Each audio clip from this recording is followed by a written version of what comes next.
Hello students, ನಾವು ಇವತ್ತು ಒಂದು ಇಂಪಾರ್ಟೆಂಟ್ ಟಾಪಿಕ್ ಬಗ್ಗೆ ನಾವು ಇವತ್ತು ಡಿಸ್ಕಷನ್ ಮಾಡ್ತಾ ಇದ್ದೀವಿ. ಆ ಟಾಪಿಕ್ ಯಾವುದು ಅಂತಂದರೆ ಬ್ರಾಂಚ್ ಅಕೌಂಟಿಂಗ್. ಏನಿದು ಬ್ರಾಂಚ್ ಅಕೌಂಟಿಂಗ್ ಅಂದರೆ, ಮತ್ತು ಕಂಪ್ನೀಸ್ಗಳು ಏನಕ್ಕೆ ಈ ಬ್ರಾಂಚ್ ಅಕೌಂಟಿಂಗ್ನ ಪ್ರಿಪೇರ್ ಮಾಡುತ್ತೆ, ಮತ್ತು ಈ ಬ್ರಾಂಚ್ ಅಕೌಂಟಿಂಗ್ ಅಂತ ಹೇಳುವಾಗ ಏನೇನೆಲ್ಲ ಟ್ರಾನ್ಸಾಕ್ಷನ್ಸ್ಗಳಿರುತ್ತೆ, ಆ ಟ್ರಾನ್ಸಾಕ್ಷನ್ಸ್ಗಳನ್ನ ಯಾವ ರೀತಿ ನಾವು ಅಕೌಂಟಿಂಗ್ನಲ್ಲಿ ರೆಕಾರ್ಡ್ ಮಾಡಬೇಕು ಅನ್ನುವಂಥ ಎಲ್ಲ ಪ್ರಶ್ನೆಗಳಿಗೆ ಈ ಒಂದು ವಿಡಿಯೋದಲ್ಲಿ ನಿಮಗೆ ಕಂಪ್ಲೀಟ್ ಇನ್ಫಾರ್ಮೇಷನ್ ಸಿಗ್ತಾ ಹೋಗುತ್ತೆ. ಫಸ್ಟು ಈ ಬ್ರಾಂಚ್ ಅಕೌಂಟಿಂಗ್ ಅಂದರೆ ಏನು ಅಂತ ನಾವು ನೋಡೋದಾದರೆ, ಇದೊಂದು ಬೆಸ್ಟ್ ಎಕ್ಸಾಂಪಲ್ನ ನೀವು ಅಬ್ಸರ್ವ್ ಮಾಡ್ತಾ ಹೋಗಿ. ಈಗ ಯಾವುದೋ ಒಂದು ABC ಲಿಮಿಟೆಡು ಮುಂಬೈಯಲ್ಲಿ ಸ್ಟಾರ್ಟಪ್ ಆಗಿದೆ. ಅಲ್ಲಿ ಗೂಡ್ಸ್ ಆ್ಯಂಡ್ ಸರ್ವಿಸಸ್ಗಳನ್ನ ಮ್ಯಾನುಫ್ಯಾಕ್ಚರ್ ಮಾಡ್ತಿದೆ. ಈಗ ನಾನು ಮ್ಯಾನುಫ್ಯಾಕ್ಚರ್ ಮಾಡಿದಂಥ ಗೂಡ್ಸ್ಗಳು ಏನಿದೆಯೋ ಅಲ್ಲೇ ಮುಂಬೈಯಲ್ಲಿರುವಂಥ ಕಸ್ಟಮರ್ಸ್ಗೆ ಮಾರಾಟ ಮಾಡ್ತೀನಿ ಅಂತಂದರೆ ಯಾವುದೇ ರೀತಿಯಾದಂಥ ಪ್ರಾಬ್ಲಮ್ ಇರೋದಿಲ್ಲ, ಮತ್ತು ಯಾವುದೇ ರೀತಿಯಾದಂಥ ರಿಸ್ಕು ಇರೋದಿಲ್ಲ. ಈಗ ಮುಂಬೈಯಲ್ಲಿರುವಂಥ ಒಂದು ಕಂಪನಿ ತನ್ನ ಪ್ರಾಡಕ್ಟ್ಸ್ಗಳನ್ನ ಬೇರೆ ಲೊಕೇಶನ್ಸಲ್ಲಿ ನಾನು ಮಾರಾಟ ಮಾಡ್ತೀನಿ ಅಂದರೆ, ಫಾರ್ ಎಕ್ಸಾಂಪಲ್ ಈಗ ಕರ್ನಾಟಕದಲ್ಲಿ ನಾನು ಮೈಸೂರಲ್ಲಿ ಮಾರಾಟ ಮಾಡಬೇಕು ಅಥವಾ ಬೆಂಗಳೂರಲ್ಲಿರುವಂಥ ಕಸ್ಟಮರ್ಸ್ಗೆ ನಾನು ಸೇಲ್ ಮಾಡಬೇಕು ಅಂತಂದರೆ ಅದಕ್ಕೆ ತುಂಬಾ ಪ್ರಾಬ್ಲಮ್ ಅರೈಸ್ ಆಗ್ತಾ ಹೋಗುತ್ತೆ, ಮತ್ತು ಒಂದಷ್ಟು ರಿಸ್ಕ್ಗಳು ಅರೈಸ್ ಆಗ್ತಾ ಹೋಗುತ್ತೆ. ಏನಕ್ಕೆ ಅಂತಂದರೆ ಲೊಕೇಶನ್ಸ್ ಬೇರೆ ಬೇರೆ ಇದೆ. ಈ ಕಂಪ್ನಿ ಇರುವಂಥದ್ದು ಮುಂಬೈಯಲ್ಲಿ, ಆ ಮುಂಬೈಯಲ್ಲಿರುವಂಥ ಕಂಪ್ನಿ ಮೈಸೂರಿಗೆ ಬಂದು ಸೇಲ್ ಮಾಡ್ತೀನಿ ಅಂತಂದರೆ ಒಂದಷ್ಟು ರಿಸ್ಕ್ ಇರುತ್ತೆ ಅಲ್ವಾ. ಅದರಿಂದಾಗಿ ಈ ಕಂಪ್ನೀಸ್ಗಳು ಏನು ಮಾಡುತ್ತೆ ಅಂತಂದರೆ, ತನ್ನ ಪ್ರಾಡಕ್ಟ್ಸ್ಗಳನ್ನ ಯಾವ ಲೊಕೇಶನ್ಸಲ್ಲಿ ಮಾರಾಟ ಮಾಡಬೇಕೋ, ಯಾವ ಕಸ್ಟಮರ್ಸ್ಗೆ ಸೇಲ್ ಮಾಡಬೇಕೋ ಅಲ್ಲಿ ಆ ಲೊಕೇಶನ್ಸಲ್ಲಿ ಒಂದೊಂದು ಸಪ್ರೇಟು ಬ್ರಾಂಚಸ್ಗಳನ್ನ ಓಪನ್ ಮಾಡ್ತಾ ಹೋಗುತ್ತೆ. ಈಗ ಬ್ರಾಂಚಸ್ಗಳ ಮುಖಾಂತರ ತನ್ನ ಪ್ರಾಡಕ್ಟ್ಸ್ಗಳನ್ನ ಆ ಕಸ್ಟಮರ್ಸ್ಗೆ ರೀಚ್ ಮಾಡುವಂಥದ್ದು. ಇದನ್ನು ಒಂದು ಬಿಸ್ನೆಸ್ ಎಕ್ಸ್ಪಾನ್ಷನ್ ಅಂತ ಬೇಕಾದರೂ ನಾವು ಕರಿಬೋದು.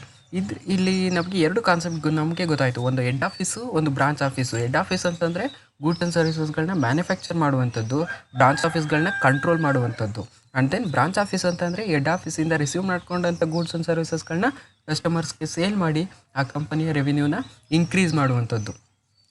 ಈ ಹೆಡ್ ಆಫೀಸು ಮತ್ತು ಬ್ರಾಂಚ್ ಆಫೀಸು ಅಂತ ನಾವು ನೋಡುವಾಗ ಮೇಯ್ನಾಗಿ 3 ಬೇಸಿಕ್ ಟ್ರಾನ್ಸಾಕ್ಷನ್ಸ್ಗಳು ಆಗ್ತಾ ಹೋಗುತ್ತೆ. ಅದರಲ್ಲಿ first one goods send to the branch ಅಂತ.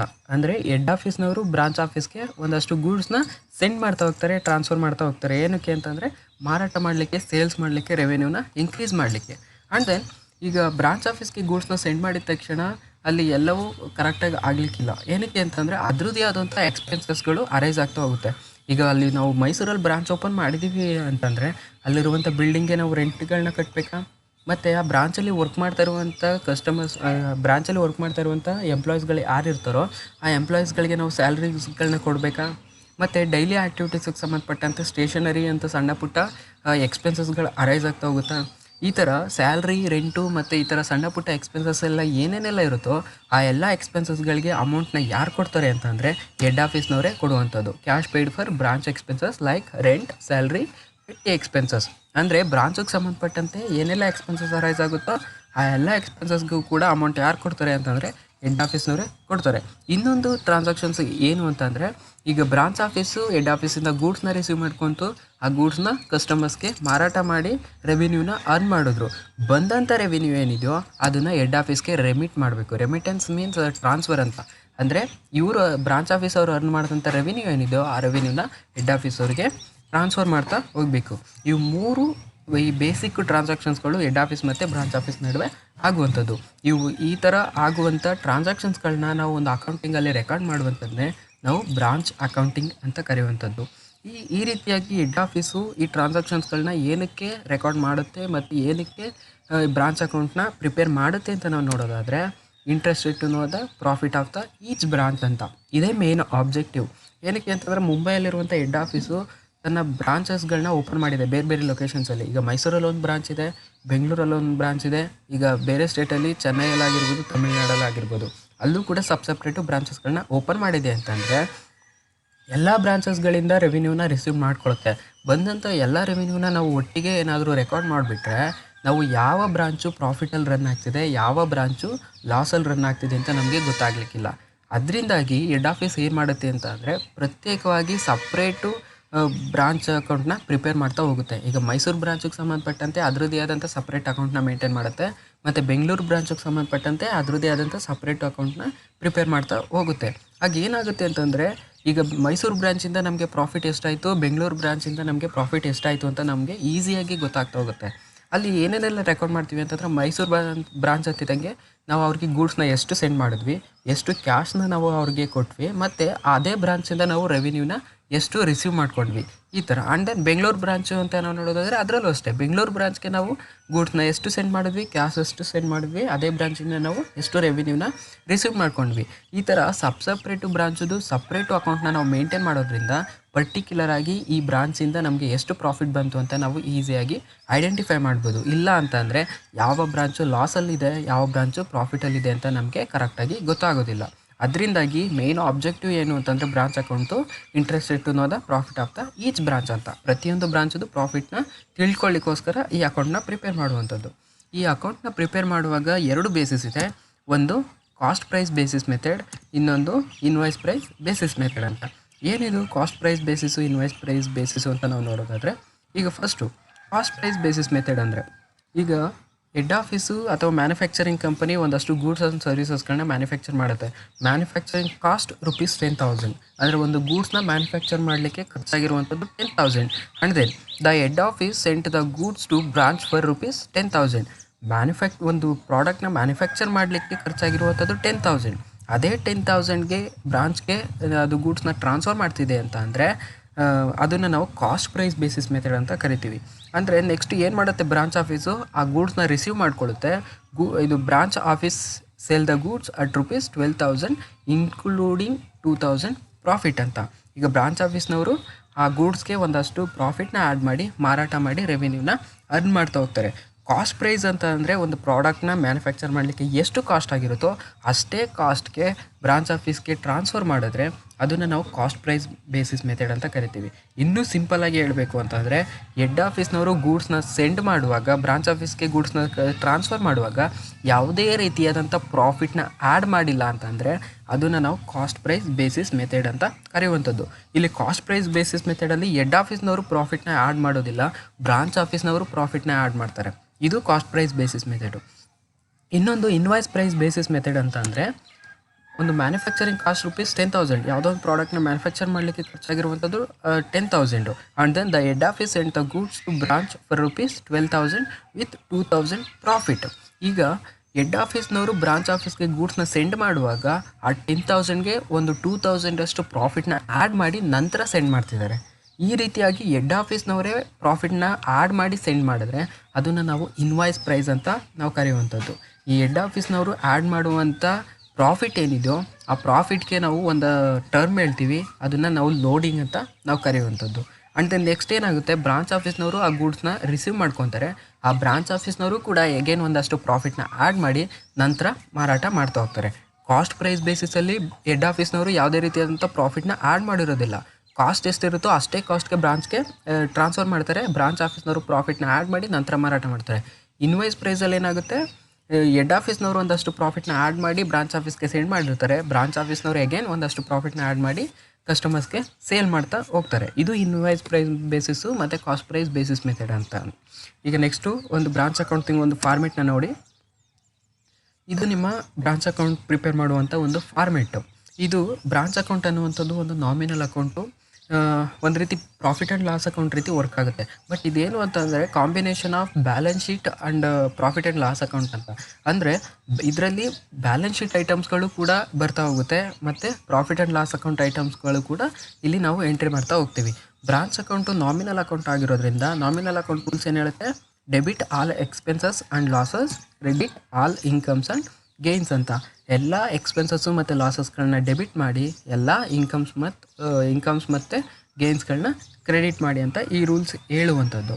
ಈಗ ಫಾರ್ಮೆಟ್ ನಾವು ನೋಡೋದಾದರೆ ಫಸ್ಟು ನಾವು ಡೇಟಾ ಸೈಡಲ್ಲಿ ಓಪನಿಂಗ್ ಅಸೆಟ್ಸ್ಗಳನ್ನ ನಾವು ಎಂಟ್ರಿ ಮಾಡ್ತಾ ಹೋಗಬೇಕು. ಪ್ರಾಬ್ಲಮಲ್ಲಿ ಕೊಟ್ಟಿರ್ತಾನೆ ಓಪನಿಂಗ್ ಬ್ಯಾಲೆನ್ಸಸ್ಗಳಂತ 1 ಏಪ್ರಿಲ್ 2012 ಅಂತನೋ 1 ಏಪ್ರಿಲ್ 2020 ಅಂತನೋ. ಅಂದರೆ 1 ಏಪ್ರಿಲಿಂದ ಯಾವುದೆಲ್ಲ ಐಟಮ್ಸ್ಗಳಿರುತ್ತೋ ಅವೆಲ್ಲ ಓಪನಿಂಗ್ ಬ್ಯಾಲೆನ್ಸಸ್ಗಳು. ಅಂದರೆ ಲಾಸ್ಟ್ ಇಯರಲ್ಲಿ ಕ್ಲೋಸ್ ಮಾಡಿರುವಂಥ ಬ್ಯಾಲೆನ್ಸ್ಗಳು ಈ ವರ್ಷ ಅದು ಓಪನಿಂಗ್ ಬ್ಯಾಲೆನ್ಸ್ ಆಗ್ತಾ ಹೋಗುತ್ತೆ. ಅದರಲ್ಲಿ ಓಪನಿಂಗ್ ಬ್ಯಾಲೆನ್ಸಸ್ಗಳನ್ನ ಕೊಡುವಾಗ ಅದರಲ್ಲಿ ಓಪನಿಂಗ್ ಅಸೆಟ್ಸು ಇರುತ್ತೆ, ಓಪನಿಂಗ್ ಲ್ಯಾಬಿಲಿಟೀಸ್ಗಳು ಕೂಡ ಕೊಟ್ಟಿರ್ತಾನೆ.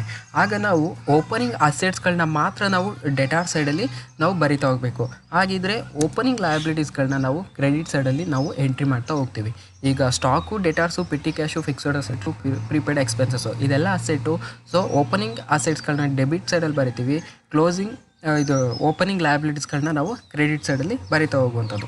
ನೆಕ್ಸ್ಟು ಇನ್ನೇನು ಇರುತ್ತೆ ಅಂತಂದರೆ sent by head office to branch ಅಂತ. ಅಂದರೆ ಹೆಡ್ ಆಫೀಸಿಂದ ಬ್ರಾಂಚ್ ಆಫೀಸ್ಗೆ ಏನೇನೆಲ್ಲ ಟ್ರಾನ್ಸಾಕ್ಷನ್ಸ್ ಆಗುತ್ತೋ ಆ ಎಲ್ಲ ಟ್ರಾನ್ಸಾಕ್ಷನ್ಸ್ಗಳನ್ನ ಡೆಬಿಟ್ ಸೈಡಲ್ಲಿ ನಾವು ಬರಿಬೇಕು. ಅಂದರೆ ಹೆಡ್ ಆಫೀಸಿಂದ ಬ್ರಾಂಚ್ ಆಫೀಸ್ಗೆ ಟ್ರಾನ್ಸಾಕ್ಷನ್ಸ್ಗಳು ಆಗುವಂಥದ್ದು. ಅಂದರೆ ಏನೇನೆಲ್ಲ ಟ್ರಾನ್ಸಾಕ್ಷನ್ಸ್ ಆಗುತ್ತೆ ಹೆಡ್ ಆಫೀಸಿಂದ ಬ್ರಾಂಚ್ ಆಫೀಸ್ಗೆ.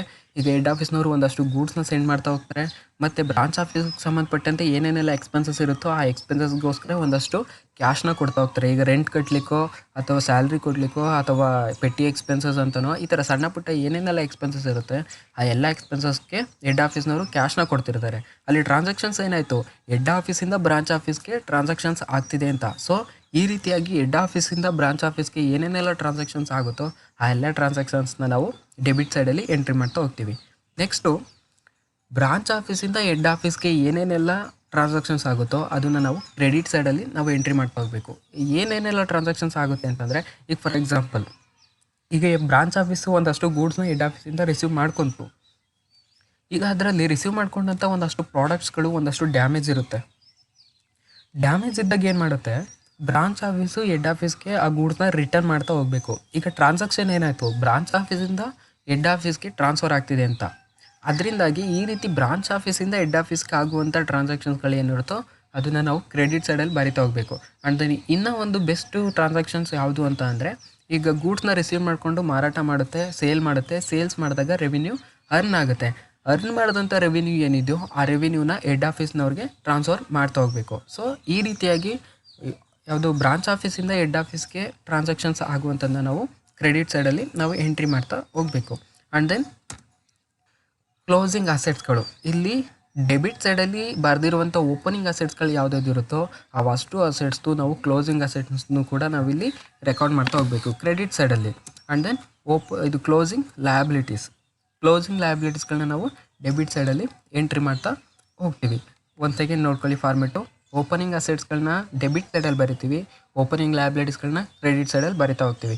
ಮತ್ತು ಹೆಡ್ ಆಫೀಸಿಂದ ಬ್ರಾಂಚ್ ಆಫೀಸ್ಗೆ ಏನೇನೆಲ್ಲ ಟ್ರಾನ್ಸಾಕ್ಷನ್ಸ್ ಆಗುತ್ತೋ ಅದನ್ನು ಡೆಬಿಟ್ ಸೈಡಲ್ಲಿ, ಬ್ರಾಂಚ್ ಆಫೀಸಿಂದ ಹೆಡ್ ಆಫೀಸ್ಗೆ ಆಗುವಂಥ ಟ್ರಾನ್ಸಾಕ್ಷನ್ಸ್ಗಳನ್ನ ಕ್ರೆಡಿಟ್ ಸೈಡಲ್ಲಿ, ಆ್ಯಂಡ್ ದೆನ್ ಕ್ಲೋಸಿಂಗ್ ಲಯಬಿಲಿಟಿನ ಡೆಬಿಟ್ ಸೈಡಲ್ಲಿ, ಕ್ಲೋಸಿಂಗ್ ಅಸೆಟ್ಸ್ನ ಕ್ರೆಡಿಟ್ ಸೈಡಲ್ಲಿ ಎಂಟ್ರಿ ಮಾಡ್ತಾ ಹೋಗ್ತೀವಿ.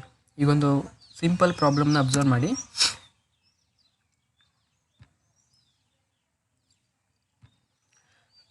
ಯಾವುದೋ ಒಂದು ABC ಲಿಮಿಟೆಡ್ದು ಒಂದಷ್ಟು ಟ್ರಾನ್ಸಾಕ್ಷನ್ಸ್ನ ಕೊಟ್ಟಿದ್ದಾನೆ, ಅದರದ್ದು ನಾವು ಬ್ರಾಂಚ್ ಅಕೌಂಟ್ನ ನಾವು ಈಗ ಪ್ರಿಪೇರ್ ಮಾಡ್ತಾ ಹೋಗಬೇಕು.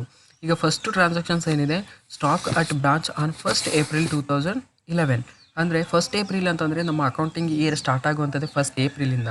So stock at branch on 1st April ಅಂತಂದರೆ ಓಪನಿಂಗ್ ಸ್ಟಾಕ್ ಕೊಟ್ಟಿದ್ದಾನೆ. ಮತ್ತು branch debtors on 1st April ಅಂತಂದರೆ ಓಪನಿಂಗ್ ಡೆಟಾರ್ಸ್ ಕೊಟ್ಟಿದ್ದಾನೆ. Petty cash at branch on 1st April ಅಂತಂದರೆ ಓಪನಿಂಗ್ ಪೆಟ್ಟಿ ಕ್ಯಾಶ್ ಕೊಟ್ಟಿದ್ದಾನೆ. And then creditors on 1st April, opening creditor, bills payable on 1st April, opening bills payable ಅಂತ. ಒಟ್ಟು ಅವನು opening ಬ್ಯಾಲೆನ್ಸಸ್ಗಳನ್ನ ಕೊಟ್ಟಿರುವಂಥದ್ದು 5 ಐಟಮ್ಸ್ಗಳದ್ದು opening ಬ್ಯಾಲೆನ್ಸಸ್ಗಳನ್ನ ಆತ ಕೊಟ್ಟಿದ್ದಾನೆ. ಇಲ್ಲಿ ಓಪನಿಂಗ್ ಅಸೆಟ್ಸ್ಗಳು ಇದೆ, ಓಪನಿಂಗ್ ಲಯಬಿಲಿಟೀಸ್ಗಳು ಕೂಡ ಇದೆ. ನಾವು ನೋಡ್ಕೊಬೇಕು ಅಸೆಟ್ಸ್ ಯಾವುದು, ಲಯಬಿಲಿಟೀಸ್ ಯಾವುದು ಅಂತ. ಸೊ ಓಪನಿಂಗ್ ಅಸೆಟ್ಸ್ಗಳನ್ನ ನಾವು ಡೆಬಿಟ್ ಸೈಡಲ್ಲಿ, ಓಪನಿಂಗ್ ಲಯಬಿಲಿಟೀಸ್ಗಳನ್ನ ಕ್ರೆಡಿಟ್ ಸೈಡಲ್ಲಿ ನಾವು ಎಂಟ್ರಿ ಮಾಡ್ತಾ ಹೋಗಬೇಕು. ಈಗ ಓಪನಿಂಗ್ ಸ್ಟಾಕ್ ಇಲ್ಲಿ ಡೆಬಿಟ್ ಸೈಡಲ್ಲಿ ಎಂಟ್ರಿ ಮಾಡಿದ್ದೀವ 58,900. And then opening debtors entry ಮಾಡಿದ್ದೀವಿ 14,700. And then opening petty cash 720. ಈಗ ಓಪನಿಂಗ್ ಅಸೆಟ್ಸ್ಗಳು ಕಂಪ್ಲೀಟಾಗಿ ಮುಗೀತು. ಇನ್ನೂ 2 ಓಪನಿಂಗ್ ಬ್ಯಾಲೆನ್ಸಸ್ಗಳನ್ನ ಕೊಟ್ಟಿದ್ದಾನೆ, ಕ್ರೆಡಿಟಾರು ಮತ್ತು ಬಿಲ್ಸ್ ಪೇಯಬಲ್ ಅಂತ. ಇವೆರಡು ಲಯಬಿಲಿಟಿ ಆಗುತ್ತೆ. ಸೊ ಓಪನಿಂಗ್ ಲಯಬಿಲಿಟೀಸ್ಗಳನ್ನ ನಾವು ಕ್ರೆಡಿಟ್ ಸೈಡಲ್ಲಿ ಎಂಟ್ರಿ ಮಾಡ್ತಾ ಹೋಗಬೇಕು. Creditors 8,000, bills payable 2,000.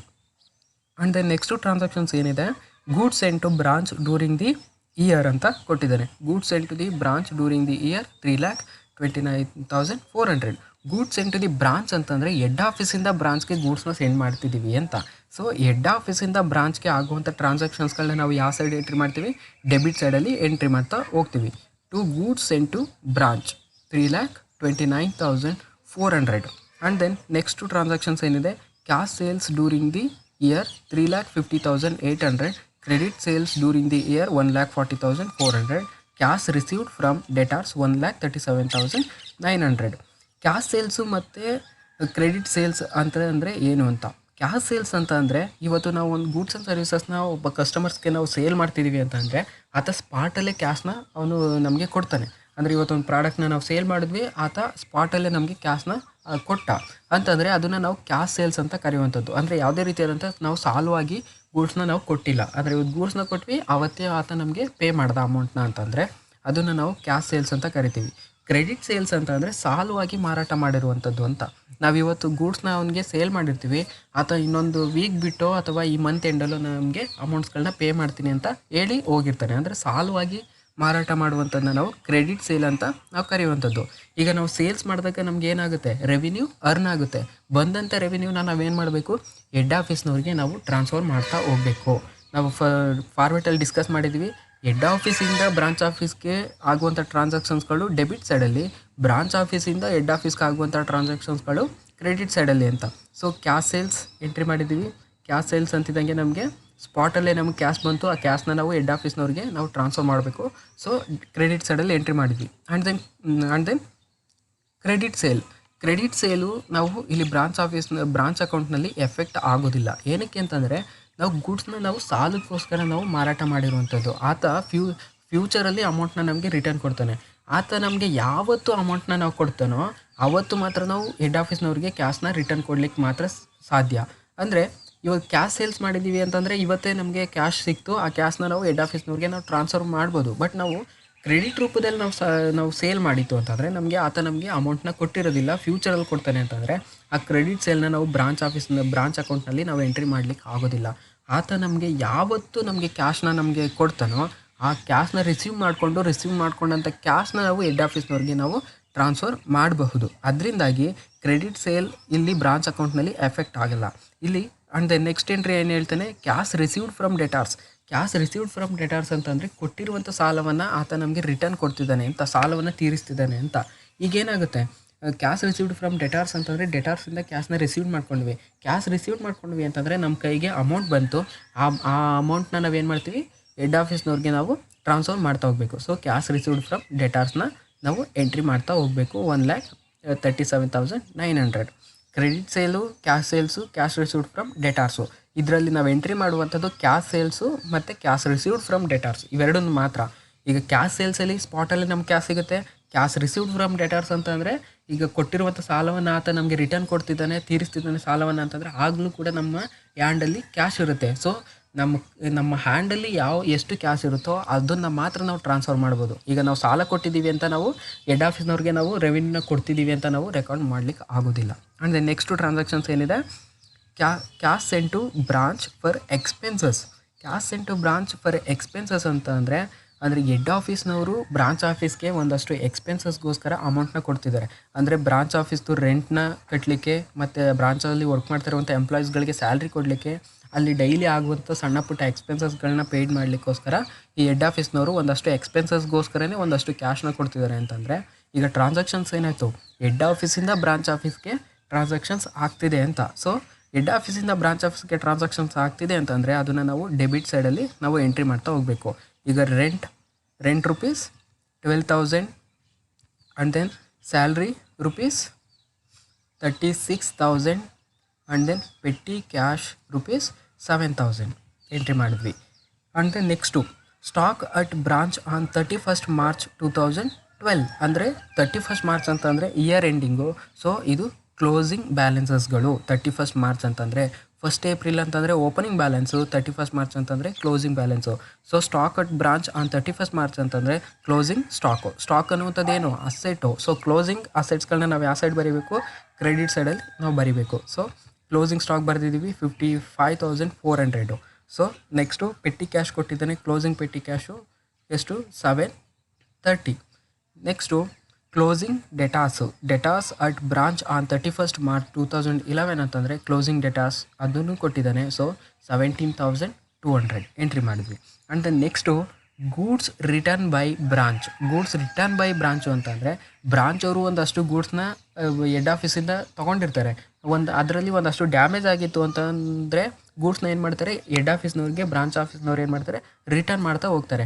ಈಗ ಇಲ್ಲಿ ಟ್ರಾನ್ಸಾಕ್ಷನ್ಸ್ ಏನಾಗುತ್ತೆ, ಗೂಡ್ಸ್ನ ರಿಟರ್ನ್ ಮಾಡ್ತಿದ್ದಾರೆ ಅಂತಂದರೆ ಬ್ರಾಂಚ್ ಆಫೀಸಿಂದ ಹೆಡ್ ಆಫೀಸ್ಗೆ ಗೂಡ್ಸು ರಿಟರ್ನ್ ಆಗ್ತಿದೆ ಅಂತ. ಸೊ ಬ್ರಾಂಚ್ ಆಫೀಸಿಂದ ಹೆಡ್ ಆಫೀಸ್ಗೆ ಟ್ರಾನ್ಸಾಕ್ಷನ್ ಆಗ್ತಿದೆ ಅಂತಂದರೆ ಅದನ್ನು ನಾವು ಕ್ರೆಡಿಟ್ ಸೈಡಲ್ಲಿ ಎಂಟ್ರಿ ಮಾಡ್ತಾ ಹೋಗಬೇಕು. ಅಲ್ಲಿ ಏನಾಯಿತು, 1,800ನ ನಾವಿಲ್ಲಿ ಎಂಟ್ರಿ ಮಾಡ್ತಾ ಹೋದ್ವಿ. ಆ್ಯಂಡ್ ದೆನ್ ನೆಕ್ಸ್ಟು ಇಲ್ಲಿ ಒಂದು ಟ್ರಾನ್ಸಾಕ್ಷನ್ಸು ಮಿಸ್ ಆಗಿದೆ. ಇದು opening liabilities are the same in the year ending ಅಂತ ಒಂದು ಟ್ರಾನ್ಸಾಕ್ಷನ್ಸ್ ಎಂಟ್ರಿ ಆಗಬೇಕಿತ್ತು. ಅಂದರೆ ಓಪನಿಂಗ್ ಲಯಬಿಲಿಟೀಸ್ಗಳು ಏನೇನಿರುತ್ತೋ ಅಷ್ಟೇ ಅಮೌಂಟು ಕ್ಲೋಸಿಂಗ್ ಲಯಬಿಲಿಟಿ ಕೂಡ ಆಗಿದೆ ಅಂತ. ಸೊ ಅದನ್ನು ನಾವು ಇಲ್ಲಿ ಕ್ಲೋಸಿಂಗ್ ಲಯಬಿಲಿಟೀಸ್ಗಳನ್ನ ನಾವಿಲ್ಲಿ ಎಂಟ್ರಿ ಮಾಡ್ತಾ ಹೋಗಬೇಕು. ಟೋಟಲ್ ಈಗ ಎರಡು ಕಡೆ ಟೋಟಲ್ ಮಾಡಿ ಇದರಲ್ಲಿ ಕ್ರೆಡಿಟ್ ಸೈಡು 5,38,830 ಬರುತ್ತೆ. ಅದನ್ನು ಪ್ರಾಫಿಟ್ನ ನಾವು ಫೈಂಡ್ ಔಟ್ ಮಾಡೋದಾದರೆ 70,110 ಅಂತ. ಈ ರೀತಿ ನಾವು ಪ್ರಾಫಿಟ್ನ ನಾವು ಐಡೆಂಟಿಫೈ ಮಾಡಿದ್ರೆ ನಿಮ್ಮ ಬ್ರಾಂಚ್ ಅಕೌಂಟಿಂಗು ಮುಗೀತು. ಒನ್ಸ್ ಅಗೇನ್ ನೋಡ್ಕೊಳ್ಳಿ, ಓಪನಿಂಗ್ ಅಸೆಟ್ ಬ್ಯಾಲೆನ್ಸಸ್ಗಳನ್ನ ನಾವು ಡೆಬಿಟ್ ಸೈಡಲ್ಲಿ ಬರೆದ್ವಿ. ಆ್ಯಂಡ್ ದೆನ್ ಓಪನಿಂಗ್ ಲಯಬಿಲಿಟೀಸ್ಗಳನ್ನ ಕ್ರೆಡಿಟ್ ಸೈಡಲ್ಲಿ ಎಂಟ್ರಿ ಮಾಡ್ತಾ ಹೋದ್ವಿ. ಮತ್ತು ಹೆಡ್ ಆಫೀಸಿಂದ ಬ್ರಾಂಚ್ ಆಫೀಸ್ಗೆ ಆಗುವಂಥ ಟ್ರಾನ್ಸಾಕ್ಷನ್ಸ್ಗಳೇನಿದೆಯೋ ಅದನ್ನು ಡೆಬಿಟ್ ಸೈಡಲ್ಲಿ ಎಂಟ್ರಿ ಮಾಡ್ತಾ ಹೋದ್ವಿ. ಏನೇನೆಲ್ಲ ಟ್ರಾನ್ಸಾಕ್ಷನ್ಸ್ ಆಗಿದೆ, to goods sent to the branch, ಅಂದರೆ ಹೆಡ್ ಆಫೀಸಿಂದ ಬ್ರಾಂಚ್ ಆಫೀಸ್ಗೆ ಗೂಡ್ಸ್ ಸೆಂಟ್ ಆಗ್ತಿದೆ, ಅದನ್ನು ಎಂಟ್ರಿ ಮಾಡಿದ್ವಿ. ಮತ್ತು ಒಂದಷ್ಟು ಎಕ್ಸ್ಪೆನ್ಸಸ್ಗೋಸ್ಕರ ಹೆಡ್ ಆಫೀಸ್ನವರು ಕ್ಯಾಶ್ನ ಕೊಡ್ತಿದ್ದಾರೆ ಸ್ಯಾಲ್ರಿ ಪೇಯ್ಡ್ ಮಾಡಲಿಕ್ಕೆ, ಮತ್ತು ಪೆಟಿ ಎಕ್ಸ್ಪೆನ್ಸಸ್ಗೆ ರೆಂಟ್ಗೋಸ್ಕರ ಒಂದಷ್ಟು ಕ್ಯಾಶ್ನ ಕೊಡ್ತಿದ್ದಾರೆ ಅಂತಂದರೆ ಹೆಡ್ ಆಫೀಸಿಂದ ಬ್ರಾಂಚ್ ಆಫೀಸ್ಗೆ ಟ್ರಾನ್ಸಾಕ್ಷನ್ಸ್ ಆಗ್ತಿದೆ ಅಂತಂದರೆ ಡೆಬಿಟ್ ಸೈಡಲ್ಲಿ ಬರಿತಾ ಹೋದ್ವಿ. ಆ್ಯಂಡ್ ದೆನ್ ಈ ಸೈಡಲ್ಲಿ ಗೂಡ್ಸ್ ಸೆಂಟ್ ರಿಟರ್ನ್ ಅಂತಂದರೆ ಗೂಡ್ಸ್ನ ಬ್ರಾಂಚ್ ಆಫೀಸ್ನವರು ಹೆಡ್ ಆಫೀಸ್ಗೆ ರಿಟರ್ನ್ ಮಾಡ್ತಿದ್ದಾರೆ ಅಂತಂದರೆ ಬ್ರಾಂಚ್ ಆಫೀಸಿಂದ ಹೆಡ್ ಆಫೀಸ್ಗೆ ಗೂಡ್ಸು ಟ್ರಾನ್ಸಾಕ್ಷನ್ಸ್ ಆಗ್ತಿದೆ ಅಂತ. ಸೊ ಅದನ್ನು ನಾವು ಕ್ರೆಡಿಟ್ ಸೈಡಲ್ಲಿ ಎಂಟ್ರಿ ಮಾಡ್ತಾ ಹೋದ್ವಿ. ಮತ್ತು by bank remittance to head office ಅಂತ ಹೇಳಿ ನಾವು ಕ್ಯಾಶ್ ಸೇಲ್ಸ್ ಮತ್ತು ಕ್ಯಾಶ್ ರಿಸೀವ್ಡ್ ಫ್ರಮ್ ಡೆಟಾರ್ಸು ಅಂತಂದರೆ ನಾವು ಅರ್ನ್ ಮಾಡಿರುವಂಥ ರೆವಿನ್ಯೂ ಏನಿದೆಯೋ ಆ ರೆವಿನ್ಯೂನ ನಾವು ಹೆಡ್ ಆಫೀಸ್ನವ್ರಿಗೆ ಟ್ರಾನ್ಸ್ಫರ್ ಮಾಡಬೇಕು. ಸೊ ಇಲ್ಲಿ ಟ್ರಾನ್ಸಾಕ್ಷನ್ಸ್ ಏನಾಗುತ್ತೆ, ಬ್ರಾಂಚ್ ಆಫೀಸಿಂದ ಹೆಡ್ ಆಫೀಸ್ಗೆ ಟ್ರಾನ್ಸಾಕ್ಷನ್ಸ್ ಆಗ್ತಿದೆ. ಸೊ ಅದನ್ನು ನಾವು ಕ್ರೆಡಿಟ್ ಸೈಡಲ್ಲಿ ನಾವು ಎಂಟ್ರಿ ಮಾಡ್ತಾ ಹೋಗಬೇಕು. ಆ್ಯಂಡ್ ದೆನ್ ಲಾಸ್ಟ್ ಒಂದು ಕ್ಲೋಸಿಂಗ್ ಅಸೆಟ್ಸ್ಗಳನ್ನ ನಾವು ಕ್ರೆಡಿಟ್ ಸೈಡಲ್ಲಿ ಬರಿಬೇಕು, ಕ್ಲೋಸಿಂಗ್ ಲಯಬಿಲಿಟೀಸ್ಗಳನ್ನ ಡೆಬಿಟ್ ಸೈಡಲ್ಲಿ ಬರಿತಾ ಹೋಗಬೇಕು. ಇಲ್ಲಿ ಇದಿಷ್ಟೇ ಪ್ರಾಬ್ಲಮ್ ಇರುವಂಥದ್ದು. ಸಮ್ ಟೈಮ್ ಏನು ಮಾಡ್ತಾನೆ ಅಂತಂದರೆ ಇಲ್ಲಿ ಓಪನಿಂಗ್ ಬ್ಯಾಲೆನ್ಸಸ್ಗಳನ್ನ ಕೊಟ್ಟಿರ್ತಾನೆ. ಈಗ ಓಪನಿಂಗ್ ಅಸೆಟ್ಸ್ ಕೊಟ್ಟಿದ್ದಾನೆ, ಓಪನಿಂಗ್ ಸ್ಟಾಕ್ ಕೊಟ್ಟಿದ್ದಾನೆ, ಓಪನಿಂಗ್ ಡೆಟಾಸ್ ಕೊಟ್ಟಿದ್ದಾನೆ, ಓಪನಿಂಗ್ ಪೆಟ್ಟಿ ಕ್ಯಾಶ್ ಕೊಟ್ಟಿದ್ದಾನೆ. ಬಟ್ ಇಲ್ಲಿ ಕೆಳಗಡೆ ಕೊಡುವಾಗ ಸಮ್ ಟೈಮ್ ಪ್ರಾಬ್ಲಮ್ಸ್ಗಳಲ್ಲಿ ಏನು ಮಾಡ್ತಾನೆ ಅಂತಂದರೆ ಕ್ಲೋಸಿಂಗ್ ಸ್ಟಾಕ್ ಕೊಟ್ಟಿರ್ತಾನೆ, ಕ್ಲೋಸಿಂಗ್ ಪೆಟ್ಟಿ ಕ್ಯಾಶ್ ಕೊಟ್ಟಿರ್ತಾನೆ, ಕ್ಲೋಸಿಂಗ್ ಡೆಟಾರ್ಸ್ನ ಆತ ಕೊಟ್ಟಿರೋದಿಲ್ಲ. ಯಾವುದಾದ್ರೂ ಒಂದು ಐಟಮ್ನ ಮಿಸ್ ಮಾಡಿರ್ತಾನೆ. ಒಂದು ನೆನ್ಪಿಟ್ಕೊಳ್ಳಿ, ಇಲ್ಲಿ ಓಪನಿಂಗ್ ಅಸೆಟ್ಸ್ಗಳನ್ನ ನೀವು ಎಷ್ಟು ಬರೆದಿರ್ತೀವೋ ಅಷ್ಟೇ ಐಟಮ್ದು ಕ್ಲೋಸಿಂಗ್ ಅಸೆಟ್ಸ್ಗಳನ್ನ ನೀವು ಇಲ್ಲಿ ಎಂಟ್ರಿ ಮಾಡಬೇಕು. ಇನ್ ಕೇಸ್ ಏನಾದರೂ ಪ್ರಾಬ್ಲಮಲ್ಲಿ ಆತ ಯಾವುದೋ ಒಂದು ಐಟಮ್ನ ಮಿಸ್ ಮಾಡಿದ್ದಾನೆ ಅಂತಂದರೆ ನೀವು ಕ್ಯಾಲ್ಕುಲೇಟ್ ಮಾಡಿ ನೀವು ಅದನ್ನು ನೀವು ಬರಿಬೇಕಾಗುತ್ತೆ. ಈಗ ಓಪನಿಂಗ್ ಸ್ಟಾಕ್ ಕೊಟ್ಟಿದ್ದ, ಓಪನಿಂಗ್ ಡೆಟಾರ್ಸ್ ಕೊಟ್ಟಿದ್ದ, ಪೆಟ್ಟಿ ಕ್ಯಾಶ್ನ ಮಿಸ್ ಮಾಡಿದ್ದಾನೆ ಅಂತಂದರೆ ನೀವು ಕ್ಲೋಸಿಂಗ್ ಬ್ಯಾಲೆನ್ಸ್ನ ನೀವು ಬರೆಯುವಾಗ ಸ್ಟಾಕು, ಡೆಟಾರ್ಸು, ಪೆಟ್ಟಿ ಕ್ಯಾಶ್ನ ಫೈಂಡ್ ಔಟ್ ಮಾಡಿ ನೀವು ಬರೀಬೇಕಾಗುತ್ತೆ. ಆಲ್ಮೋಸ್ಟು ಓಪನಿಂಗ್ ಬ್ಯಾಲೆನ್ಸಸ್ಗಳು ಎಷ್ಟಿರುತ್ತೋ ಅಷ್ಟೇ ಕ್ಲೋಸಿಂಗ್ ಬ್ಯಾಲೆನ್ಸಸ್ಗಳನ್ನೂ ಕೂಡ ನೀವು ಬರಿಬೇಕು. ಏನಾದರೂ ಮಿಸ್ ಆಗಿತ್ತು ಅಂತಂದರೆ ನೀವು ಕ್ಯಾಲ್ಕುಲೇಟ್ ಮಾಡಿ ಬರಿಬೇಕಾಗುತ್ತೆ. ಈಗ ನೆಕ್ಸ್ಟು ಆ ರೀತಿ ಮಿಸ್ಸಿಂಗ್ ವ್ಯಾಲ್ಯೂಸ್ಗಳನ್ನ ಫೈಂಡ್ ಔಟ್ ಮಾಡಿ ನಾವು ಪ್ರಾಬ್ಲಮ್ನ ಸಾಲ್ವ್ ಮಾಡೋದು ಹೇಗೆ ಅಂತ ಅದು ನೆಕ್ಸ್ಟು ಪ್ರಾಬ್ಲಮ್ನ ಅಬ್ಸರ್ವ್ ಮಾಡ್ತಾ ಹೋಗಿ. ಇಲ್ಲಿ ನೋಡಿ ಟ್ರಾನ್ಸಾಕ್ಷನ್ಸ್ಗಳು. ಫಸ್ಟು ಟ್ರಾನ್ಸಾಕ್ಷನ್ಸ್ ಏನಿದೆ, stock at branch on 1st April, opening stock ಕೊಟ್ಟಿದ್ದಾನೆ, branch debtors on 1st April, opening debtors ಕೊಟ್ಟಿದ್ದಾನೆ, ಓಪನಿಂಗ್ ಪೆಟ್ಟಿ ಕ್ಯಾಶ್ ಕೊಟ್ಟಿದ್ದಾನೆ, ಓಪನಿಂಗ್ ಫರ್ನಿಚರ್ ಕೊಟ್ಟಿದ್ದಾನೆ, opening creditor, opening bills payable. ಒಟ್ಟು 6 ಓಪನಿಂಗ್ ಬ್ಯಾಲೆನ್ಸಸ್ಗಳನ್ನ ಕೊಟ್ಟಿದ್ದಾನೆ. ಈ 6 ಐಟಮ್ಸ್ಗಳಲ್ಲಿ ಅಸೆಟ್ಸ್ಗಳು ಯಾವುದ್ಯಾವುದು, stock, debtors, petty cash, furniture, ಇವು 4 ಐಟಮ್ಸ್ಗಳು ಯಾವುದು ಅಸೆಟ್ ಆಗಿದೆ. ಸೊ ಓಪನಿಂಗ್ ಬ್ಯಾಲೆನ್ಸಸ್ ಆಗಿರೋದ್ರಿಂದ ಓಪನಿಂಗ್ ಅಸೆಟ್ಸ್ಗಳನ್ನ ನಾವು ಡೆಬಿಟ್ ಸೈಡಲ್ಲಿ ನಾವು ಬರಿತಾ ಹೋಗ್ತೀವಿ. Stock, debtors, petty cash, furniture entry ಮಾಡಿದ್ವಿ. ಆ್ಯಂಡ್ ದೆನ್ ನೆಕ್ಸ್ಟು ಏನು ಮಾಡಬೇಕು, ಓಪನಿಂಗ್ ಲಯಬಿಲಿಟೀಸ್ಗಳನ್ನ ನಾವು ಕ್ರೆಡಿಟ್ ಸೈಡಲ್ಲಿ ಎಂಟ್ರಿ ಮಾಡ್ತಾ ಹೋಗಬೇಕು. ಓಪನಿಂಗ್ ಲಯಬಿಲಿಟೀಸ್ಗಳು ಯಾವುದಾದಿದೆ, ಕ್ರೆಡಿಟಾರು ಮತ್ತು ಬಿಲ್ಸ್ ಪೇಯಬಲ್ ಎಂಟ್ರಿ ಮಾಡಿದ್ದೀವಿ. ಆ್ಯಂಡ್ ದೆನ್ ನೆಕ್ಸ್ಟು ಟ್ರಾನ್ಸಾಕ್ಷನ್ಸ್ ಏನಿದೆ, goods sent to branch during the year ಅಂತ. ಅಂದರೆ goods sent to the branch ಅಂತಂದರೆ ಹೆಡ್ ಆಫೀಸಿಂದ ಬ್ರಾಂಚ್ ಆಫೀಸ್ಗೆ ಗೂಡ್ಸು ಸೆಂಟ್ ಆಗ್ತಿದೆ ಅಂತ. ಹೆಡ್ ಆಫೀಸಿಂದ ಬ್ರಾಂಚ್ ಆಫೀಸ್ಗೆ ಆಗುವಂಥ ಟ್ರಾನ್ಸಾಕ್ಷನ್ಸು ಡೆಬಿಟ್ ಸೈಡಲ್ಲಿ ಎಂಟ್ರಿ ಮಾಡಬೇಕು. ಸೊ ಎಂಟ್ರಿ ಮಾಡಿದ್ವಿ 22,000. Next cash sales and then credit sales cash received from debtors ಅಂತ ಕೊಟ್ಟಿದ್ದಾನೆ. ಕ್ಯಾಶ್ ಸೇಲ್ಸ್ನ ನಾವು ಎಂಟ್ರಿ ಮಾಡಬೇಕು, ಅಂದರೆ ರೆವಿನ್ಯೂ ಅರ್ನ್ ಆಗುತ್ತೆ, ಆ ರೆವಿನ್ಯೂನ ನಾವು ಹೆಡ್ ಆಫೀಸ್ನವ್ರಿಗೆ ನಾವು ರೆಮಿಟ್ ಮಾಡಬೇಕು. So next cash received from debtors. Cash received from debtors ಅಂತಂದರೆ ಕೊಟ್ಟಿರುವಂಥ ಸಾಲದ ಅಮೌಂಟ್ನ ಆತ ನಮಗೆ ರಿಟರ್ನ್ ತೀರಿಸ್ತಿದ್ದಾನೆ, ಆಗ ನಮಗೆ ಕ್ಯಾಶ್ ಇನ್ ಹ್ಯಾಂಡ್ ಆಗುತ್ತೆ. ಆ ಕ್ಯಾಶ್ ಇನ್ ಹ್ಯಾಂಡ್ನ ನಾವು ಯಾರಿಗೆ ಹೆಡ್ ಆಫೀಸ್ನವ್ರಿಗೆ ನಾವು ರಿಟರ್ನ್ ಮಾಡ್ತಾ ಹೋಗ್ತೀವಿ, ರೆಮಿಟ್ ಮಾಡ್ತಾ ಹೋಗ್ತೀವಿ. ಓಕೆನಾ. ಈಗ ಟ್ರಾನ್ಸಾಕ್ಷನ್ಸ್ ಏನಾಯಿತು, ಬ್ರಾಂಚ್ ಆಫೀಸಿಂದ ಹೆಡ್ ಆಫೀಸ್ಗೆ ಆಗ್ತಿರುವಂಥ ಟ್ರಾನ್ಸಾಕ್ಷನ್ಸು. ಸೊ ನಾವು ಕ್ರೆಡಿಟ್ ಸೈಡಲ್ಲಿ ಎಂಟ್ರಿ ಮಾಡ್ತಾ ಹೋದ್ವಿ. ಇಲ್ಲಿ ಕ್ರೆಡಿಟ್ ಸೇಲು ಇಲ್ಲಿ ಎಫೆಕ್ಟ್ ಆಗೋದಿಲ್ಲ ಯಾವುದು ಬ್ರಾಂಚ್ ಅಕೌಂಟಿಂಗಲ್ಲಿ. ಕ್ರೆಡಿಟ್ ಸೇಲು ಎಲ್ಲಿ ಎಫೆಕ್ಟ್ ಆಗುತ್ತೆ ಅಂತಂದರೆ ಯಾವುದಾದ್ರೂ ಕ್ಲೋಸಿಂಗ್ ಬ್ಯಾಲೆನ್ಸ್ನ ಬಿಟ್ಟಿದ್ರೆ ಅದನ್ನು ಫೈಂಡ್ ಔಟ್ ಮಾಡಲಿಕ್ಕೆ ನಮಗೆ ಅದು ಯೂಸ್ ಆಗುತ್ತೆ. ಓಕೆನಾ. ನೆಕ್ಸ್ಟ್ ಏನು ಟ್ರಾನ್ಸಾಕ್ಷನ್ಸ್ ಕೊಟ್ಟಿದ್ದಾನೆ, sales return from debtors. Sales return from debtors ಕೊಟ್ಟಿದ್ದಾನೆ. Bad debts and discount allowed to debtors goods return by branch.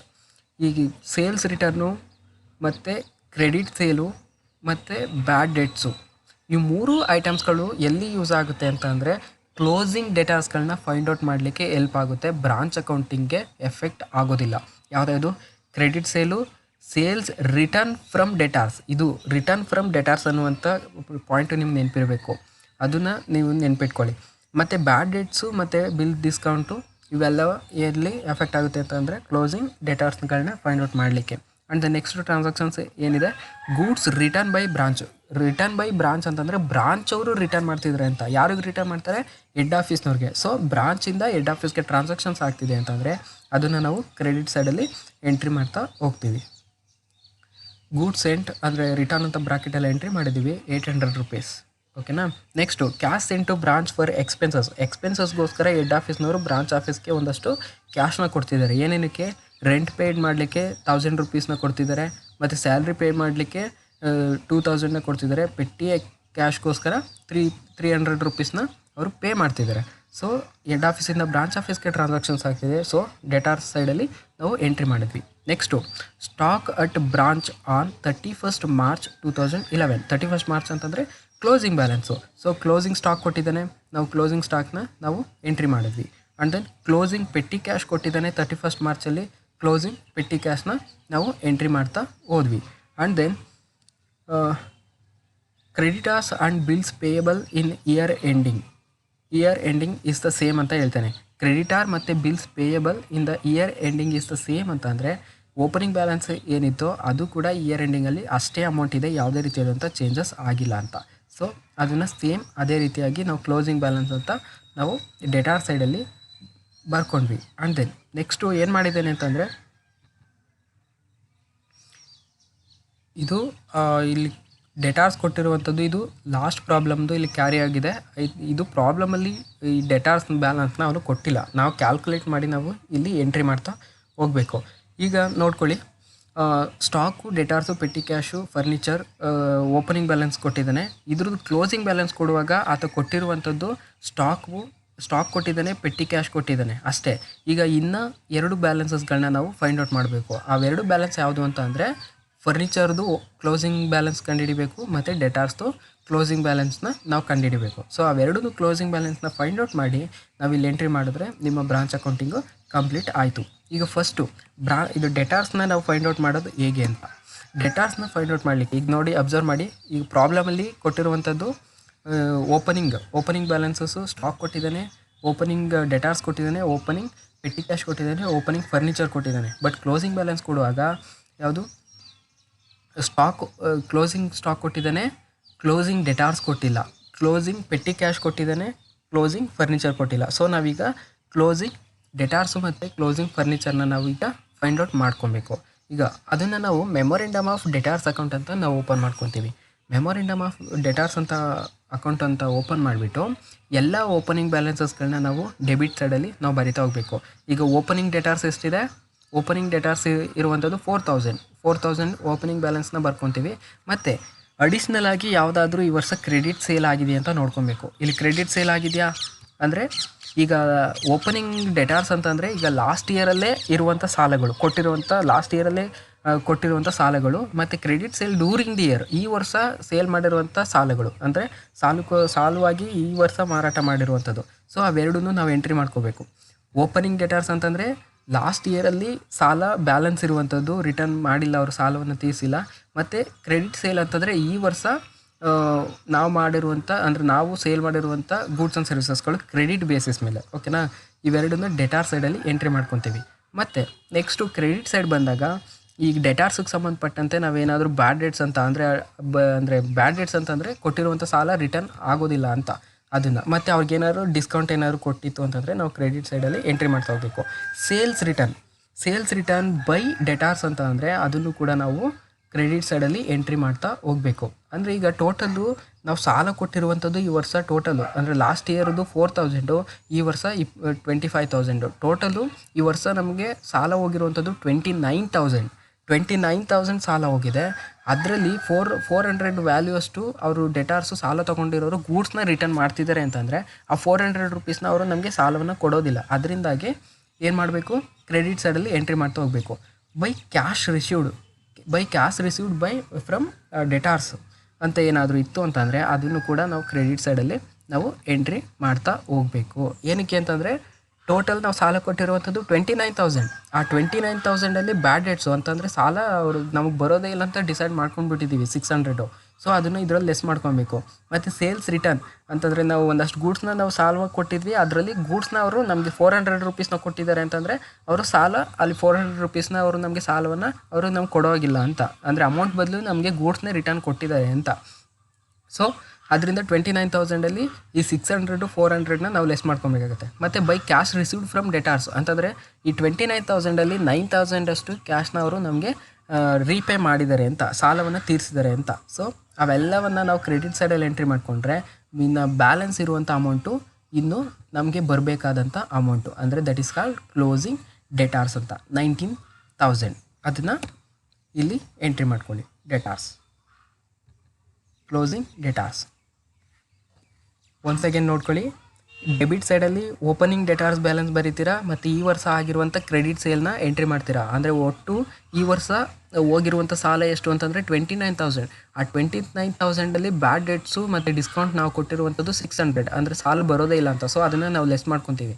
ಮತ್ತು ಬೈ ಸೇಲ್ಸ್ ರಿಟರ್ನ್ ಅಂತಂದರೆ ಕೊಟ್ಟಿರುವಂಥ ಸಾಲದಲ್ಲಿ ಆತ ಗೂಡ್ಸ್ನೇ ಅವನು ನಮಗೆ ರಿಟರ್ನ್ ಕೊಡ್ತಿದ್ದಾನೆ ಅಂತಂದರೆ ಅದು 400 ರುಪೀಸ್ ಸಾಲ ತೀರ್ತು ಅಂತ. ಸೊ ಅದನ್ನು ಕೂಡ ನಾವು ಇದರಲ್ಲಿ ಲೆಸ್ ಮಾಡ್ಕೊಬೇಕು. ಬೈ ಕ್ಯಾಶ್ ರಿಸೀವ್ಡ್ ಅಂತಂದರೆ ಸಾಲವನ್ನು ಅಂದರೆ ಅದು 9,000ದಷ್ಟು ಅವನು ನಮಗೆ ಕ್ಯಾಶ್ನ ನಮಗೆ ರಿಟರ್ನ್ ಕೊಡ್ತಿದ್ದಾನೆ ಅಂತಂದರೆ ಆ 9,000 ಸಾಲವನ್ನು ನಾವಿಲ್ಲಿ ಲೆಸ್ ಮಾಡ್ಕೊಬೇಕು. ಇನ್ನು ಉಳಿದಂಥದ್ದು ಈ ವರ್ಷ ಇನ್ನೂ ನಮಗೆ ಡೆಟಾರ್ಸ್ ಆಗೇ ಇರುವಂಥದ್ದು 19,000, ಅದನ್ನು ನಾವಲ್ಲಿ ಬ್ರಾಂಚ್ ಅಕೌಂಟಲ್ಲಿ ನಾವು ತೋರಿಸ್ತಾ ಹೋಗ್ತೀವಿ. ಮತ್ತು ಫರ್ನಿಚರ್ದು ಕ್ಲೋಸಿಂಗ್ ಬ್ಯಾಲೆನ್ಸ್ ಕೊಟ್ಟಿಲ್ಲ. ಫರ್ನಿಚರ್ದು ಕ್ಲೋಸಿಂಗ್ ಬ್ಯಾಲೆನ್ಸ್ನ ನಾವೀಗ ಫೈಂಡ್ ಔಟ್ ಮಾಡ್ಕೋಬೇಕು. ಈಗ ಓಪನಿಂಗ್ ಫರ್ನಿಚರ್ ಎಷ್ಟಿದೆ, 6,000 ಇದೆ. ಓಪನಿಂಗ್ ಬ್ಯಾಲೆನ್ಸ್ಗಳನ್ನ ನೀವು ಡೆಬಿಟ್ ಸೈಡಲ್ಲಿ ನೀವು ಬರ್ಕೊಂಡ್ರಿ. ಮತ್ತು ಫರ್ನಿಚರ್ಗೆ ಸಂಬಂಧಪಟ್ಟಂತೆ ಯಾವುದಾದ್ರೂ ಟ್ರಾನ್ಸಾಕ್ಷನ್ಸ್ ಇದೆಯಾ ಅಂತ ನೋಡ್ಕೋಬೇಕು. ಇಲ್ಲಿ ಲಾಸ್ಟಲ್ಲಿ ಒಂದು ಟ್ರಾನ್ಸಾಕ್ಷನ್ ಇದೆ ನೋಡಿ, right of furniture by at 10%, ಅಂದರೆ ಡಿಪ್ರಿಸಿಯೇಷನ್ ಅಟ್ 10% ಅಂತ ಡಿಪ್ರಿಸಿಯೇಷನ್ ಚಾರ್ಜ್ನ ಕೊಟ್ಟಿದ್ದಾನೆ ಫರ್ನಿಚರ್ಗೆ. ಬೈ ಡಿಪ್ರಿಸಿಯೇಷನ್ 10% ಅಂತ ಅಂದರೆ 6,000 ಮೇಲೆ 10% ಮಾಡಿದ್ರೆ 600 ರುಪೀಸ್ ಬರುತ್ತೆ. ಇನ್ನು ಬ್ಯಾಲೆನ್ಸು 5,400. ಸೊ ಇದನ್ನು ನಾವು ಕ್ಲೋಸಿಂಗ್ ಫರ್ನಿಚರ್ ಅಂತ ನಾವು ಕರೆಯುವಂಥದ್ದು. ಅದನ್ನು ಕ್ಲೋಸಿಂಗ್ ಫರ್ನಿಚರ್ ನಾವಿಲ್ಲಿ ಬರಿತೀವಿ. ಆಗೇನಾಗುತ್ತೆ, 6,000ಅಲ್ಲಿ 600ನ ನಾವು ಡಿಪ್ರಿಸಿಯೇಷನ್ ಲೆಸ್ ಮಾಡಿದ್ರೆ 5,400. ಸೊ ಎರಡು ಕಡೆ ಬ್ಯಾಲೆನ್ಸ್ ಮಾಡಿ ಪ್ರಾಫಿಟ್ನ ಫೈಂಡ್ ಔಟ್ ಮಾಡೋದಾದರೆ 10,600 ರುಪೀಸ್ ಇದು ನಿಮ್ಮ ಪ್ರಾಫಿಟ್ಟು. ಇದು ನಿಮ್ಮ ಬ್ರಾಂಚ್ ಅಕೌಂಟಿಂಗ್ನ ಪ್ರಿಪೇರ್ ಮಾಡುವಂಥ ಮೆಥಡು, ಓಕೆನಾ. ಅಂದರೆ ಮಿಸ್ಸಿಂಗ್ ವ್ಯಾಲ್ಯೂ ಇಲ್ಲಿ ಕನ್ಫ್ಯೂಷನ್ ಮಾಡ್ಕೊಂಬಿಡಿ. ಇದು 17,200 ಅನ್ನುವಂಥದ್ದು ಇದು ಲಾಸ್ಟ್ ಪ್ರಾಬ್ಲಮ್ದು ಮಿಸ್ ಆಗಿ ಕ್ಯಾರಿ ಆಗಿಬಿಟ್ಟಿದೆ ಅಷ್ಟೇ. ಇಲ್ಲಿ ನೋಡಿ, ಇದು ಲಾಸ್ಟ್ ಪ್ರಾಬ್ಲಮಲ್ಲಿ debtors at branch on 31st March 17,200. ಈ ಪ್ರಾಬ್ಲಮಲ್ಲಿ ಆತ ಡೆಟಾಸ್ನ ಕೊಟ್ಟಿಲ್ಲ, ಇದನ್ನು ಬಿಟ್ಬಿಡಿ, ಓಕೆನಾ. ಇಲ್ಲಿ ನಾವು ಈ ಪ್ರಾಬ್ಲಮಲ್ಲಿ ನಾವು ಡೆಟಾಸ್ನ ಫೈಂಡ್ ಔಟ್ ಮಾಡ್ಕೊಬೇಕು. ಇದು ಈ ಪ್ರಾಬ್ಲಮ್ದಲ್ಲ ಇದು, ಓಕೆನಾ. ಡೆಟಾಸ್ನ ಕ್ಲೋಸಿಂಗ್ ಡೆಟಾಸು ಮತ್ತು ಕ್ಲೋಸಿಂಗ್ ಫರ್ನಿಚರ್ನ ಯಾವ ರೀತಿ ಫೈಂಡ್ ಔಟ್ ಮಾಡೋದು ಅಂತ ಅವ್ನು ಕೇಳಿದ್ರೆ ಪ್ರಾಬ್ಲಮಲ್ಲಿ ಆಲ್ಮೋಸ್ಟು ಕ್ಲೋಸಿಂಗ್ ಡೆಟಾಸ್ನ ಫೈಂಡ್ ಔಟ್ ಮಾಡಲಿಕ್ಕೆ ಅಂತಲೇ ಹೇಳುವಂಥದ್ದು, ಓಕೆನಾ. ಒನ್ಸ್ ಅಗೇನ್ ನೋಡ್ಕೊಳ್ಳಿ, ಇಲ್ಲಿ ಪ್ರಾಬ್ಲಮಲ್ಲಿ ಓಪನಿಂಗ್ ಅಸೆಟ್ಸ್ಗಳನ್ನ ಕೊಟ್ಟಿದ್ದಾನೆ, ಸ್ಟಾಕು, ಓಪನಿಂಗ್ ಡೆಟಾರ್ಸು, ಓಪನಿಂಗ್ ಪೆಟ್ಟಿ ಕ್ಯಾಶು, ಓಪನಿಂಗ್ ಫರ್ನಿಚರ್ ಕೊಟ್ಟಿದ್ದ. ಬಟ್ ಕ್ಲೋಸಿಂಗ್ ಬ್ಯಾಲೆನ್ಸಸ್ಗಳನ್ನ ಕೊಡುವಾಗ ಸ್ಟಾಕ್ ಕೊಟ್ಟಿದ್ದಾನೆ. ಯಾವುದು ಕ್ಲೋಸಿಂಗ್ ಸ್ಟಾಕ್ ಕೊಟ್ಟಿದ್ದಾನೆ, ಕ್ಲೋಸಿಂಗ್ ಡೆಟಾರ್ಸ್ನ ಕೊಟ್ಟಿಲ್ಲ. ಕ್ಲೋಸಿಂಗ್ ಪೆಟ್ಟಿ ಕ್ಯಾಶ್ ಕೊಟ್ಟಿದ್ದಾನೆ, ಕ್ಲೋಸಿಂಗ್ ಫರ್ನಿಚರ್ನ ಕೊಟ್ಟಿಲ್ಲ. ಸೊ ಇವೆರಡು ವ್ಯಾಲ್ಯೂಸ್ಗಳನ್ನ ನಾವು ಫೈಂಡ್ ಔಟ್ ಮಾಡಿ ನಾವು ಬ್ರಾಂಚ್ ಅಕೌಂಟ್ನಲ್ಲಿ ಎಂಟ್ರಿ ಮಾಡ್ತಾ ಹೋಗಬೇಕು.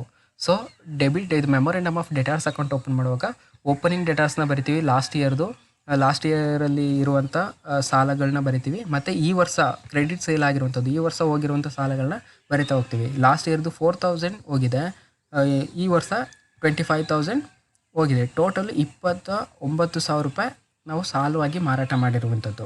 ಈ 29,000ದಲ್ಲಿ ಬ್ಯಾಡ್ ಡೆಟ್ಸ್ ಅಂತಂದರೆ ಕೊಟ್ಟಿರುವಂಥ ಸಾಲ ಬರೋದೇ ಇಲ್ಲ ಅಂತಂದರೆ ಆ 29,000ಅಲ್ಲಿ 600ನ ಲೆಸ್ ಮಾಡ್ಕೊಬೇಕು. ಸೊ ಅದನ್ನು ಕ್ರೆಡಿಟ್ ಸೈಡಲ್ಲಿ ಎಂಟ್ರಿ ಮಾಡ್ತೀವಿ. ಮತ್ತು ಸೇಲ್ಸ್ ರಿಟರ್ನ್ ಅಂತಂದರೆ ನಾವು ಸಾಲವಾಗಿ ಕೊಟ್ಟಿರುವಂಥ ಗೂಡ್ಸಲ್ಲಿ 400 ರೂಪೀಸ್ ಅಷ್ಟು ಗೂಡ್ಸ್ನ ಆತ ನಮಗೆ ರಿಟರ್ನ್ ಕೊಟ್ಬಿಟ್ಟಿದ್ದಾನೆ, ಬೇಡ ಅಂತ ನಮ್ಮ ಗೂಡ್ಸು.